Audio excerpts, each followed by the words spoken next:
which is a purchase. Congratulations, right? So most business owners think this is where it ends. You got a sale, right? Wrong. You don't have a sale. You have a customer. And this isn't where it ends. This is where it begins. Because once someone has purchased from you, you're just getting started. If you're any good, then when someone does business with you, they should never want to leave you. You want to get a raving testimonial from them about the purchase, about your customer service, about the experience. You want to encourage referrals of their friends. And most importantly, you want to stay in touch.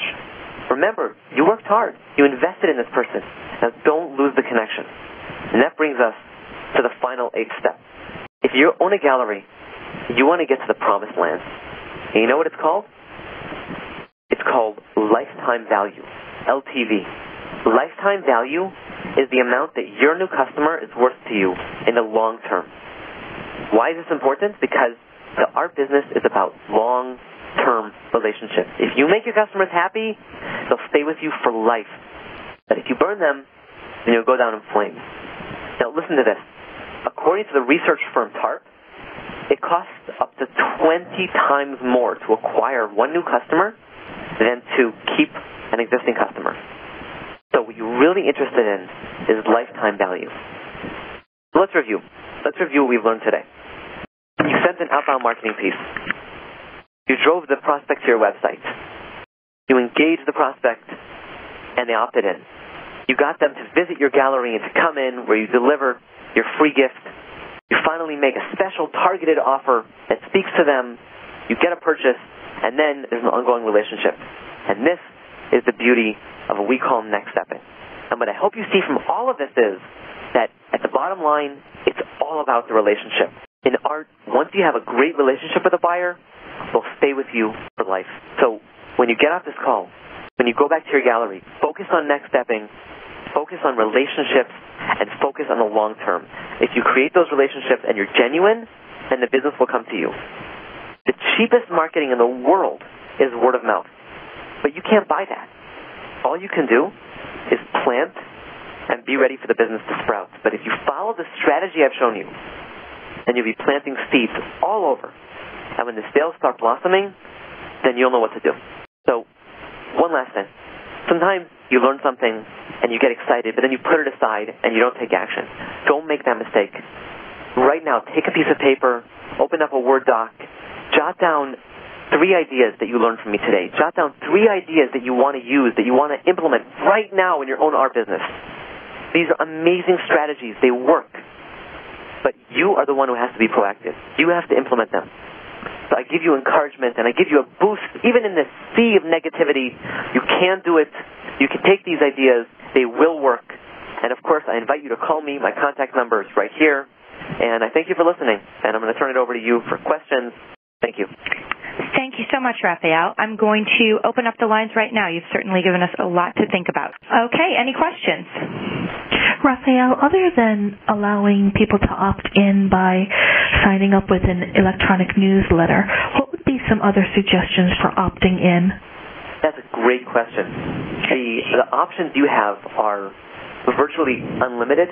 Having a newsletter is a great way. That's giving away free information. But if you offer them something when they come in and get a free gift certificate.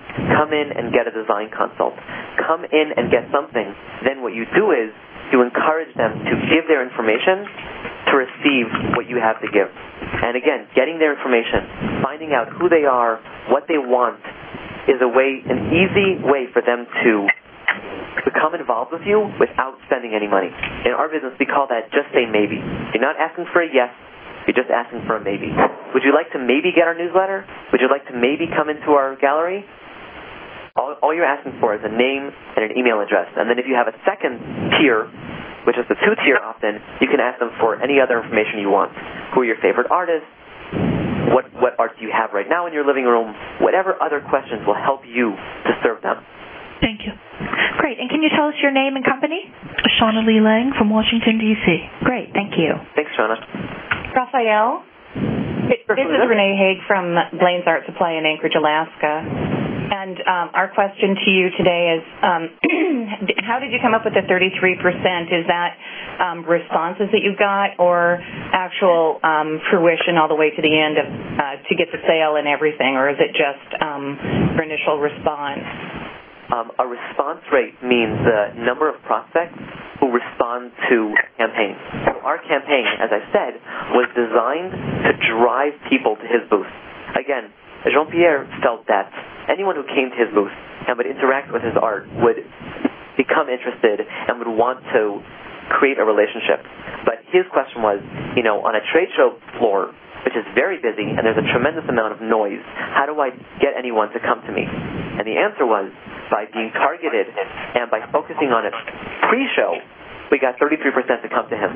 It was up to him to further the relationship, bring them in, show them his wares, maybe bring them to his warehouse and move that along. But as a nice postscript, I believe that he developed some extremely lucrative project because of that.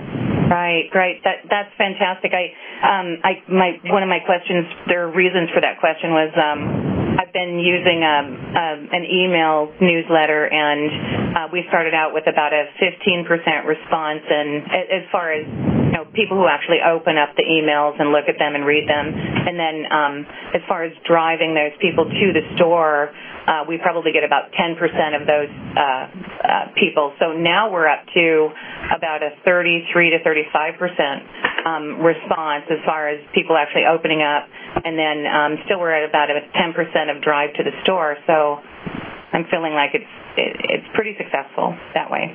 Right. So there are a number of strategies that you can use to convert people who are reading but are not coming in, and those are a little bit beyond the scope of this Q&A.